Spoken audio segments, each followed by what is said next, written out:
Hi, I'm Melanie Benfeld, and the quality of character we're going to be focusing on today is accountability. So let's just take a moment to look at this question. Do the habits you have today reflect the dreams you have for tomorrow? So we all have habits, good or bad, productive, neglectful, and hopefully we also all have dreams, goals, aspirations. But the question is, do our habits reflect these dreams? If we know we want to achieve something, are we doing what we need to do to get there? And here's where accountability steps in. So by definition, accountability is an obligation or willingness to accept responsibility for one's actions. So knowing what you need to do and going out and doing it. In order to take responsibility, one needs to be connected to the goal, or in this case, or a lot of team sport situations, the team's goal.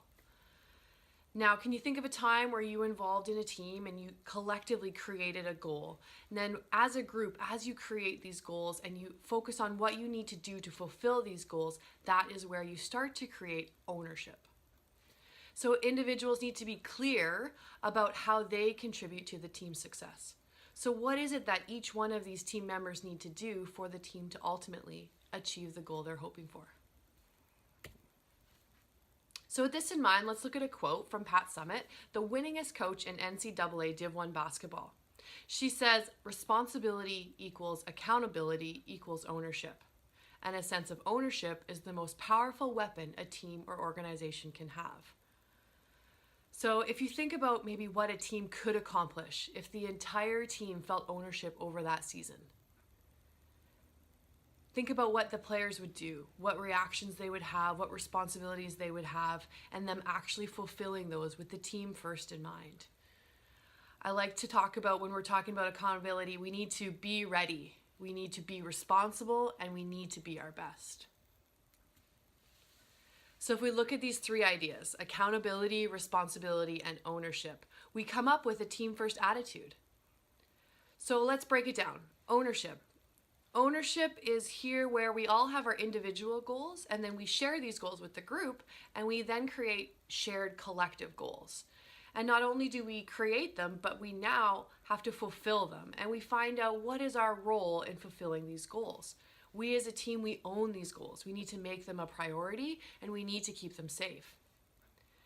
When we move into responsibility, now we look at, okay, what do we need to do as individuals to make sure that our team is going to achieve its best?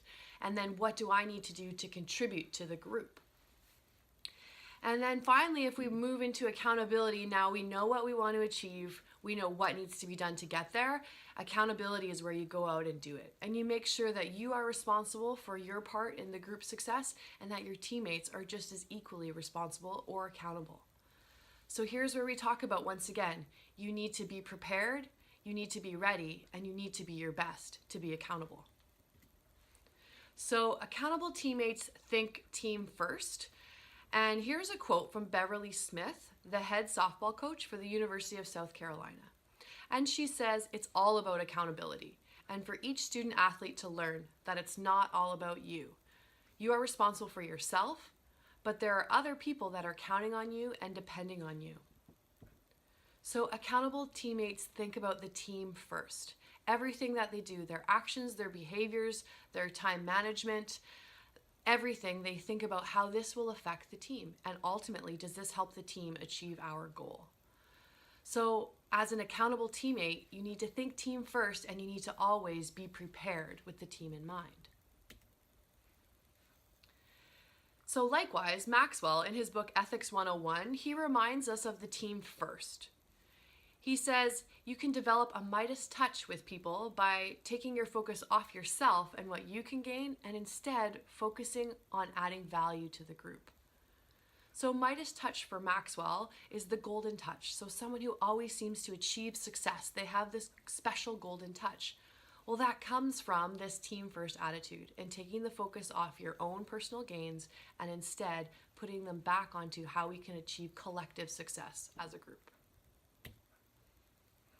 Now, accountable teammates also do team first. And we see this with Coach Bill Belichick and the New England Patriots. He says, do your job well, and it could be enough to make the difference.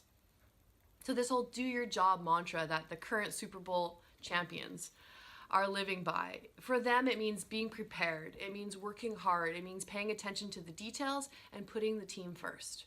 Everyone who's involved in this organization looks at the bigger picture. Their job, no matter how big or small, they make sure that they're doing what they need to for the team to achieve their goals. There's no excuses, there's no complaining. The jobs are clearly defined and understood and carried out to their absolute best.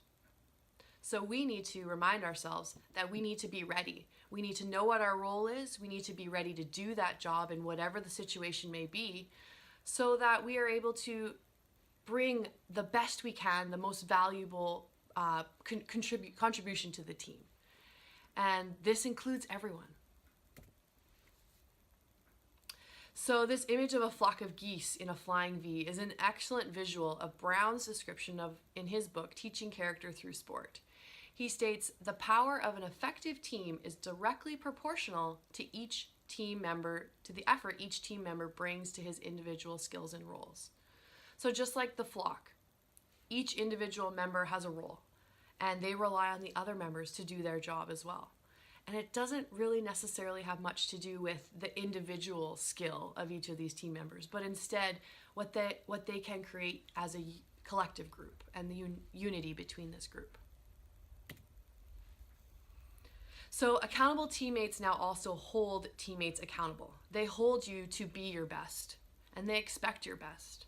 So remind your teammates in everything that they say or do to keep the team first in mind and make sure that they're putting their best effort forward for the whole team to achieve their goals, regardless of what their job is. Make sure you do your job, you are prepared, you're ready, and you do your best.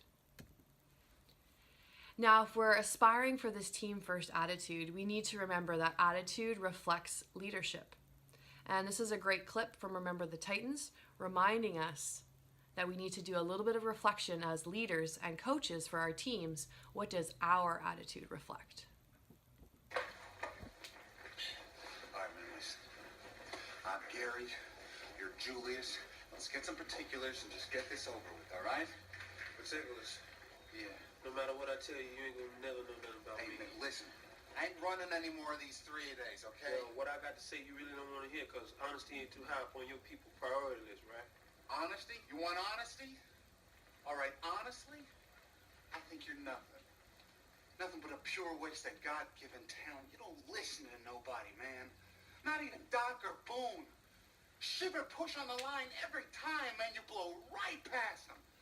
Push them, pull them, do something. You can't run over everybody in this league. And every time you do, you leave one of your teammates hanging out to dry. Me in particular. Why should I give a hoot about you? Huh? Or anybody else out there? You want to talk about a waste? You the captain, right? Right. Captain's supposed to be the leader, right? Right. You got a job? I have a you job. been doing your job? I've been doing my job. Then why don't you tell your white buddies to block for Red better? Because they have not blocked for him or for Plug Nickel, and you know it. Nobody plays, yourself included. I'm supposed to wear myself out for the team? What team? No. What I'm going to do is I'm going to look out for myself, and I'm going to get mine. See, man, that's the worst attitude I ever heard. Attitude reflect leadership, Captain.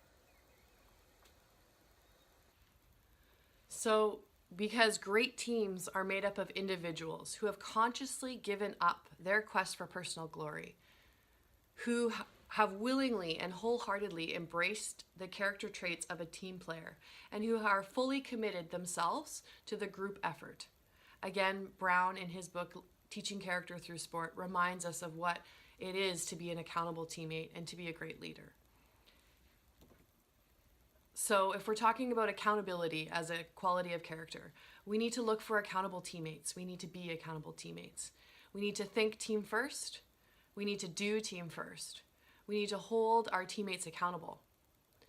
So we need to make sure that we're prepared, we're ready, and we do our best. Because attitude reflects leadership. And a team first attitude comes down to accountability, responsibility, and ownership.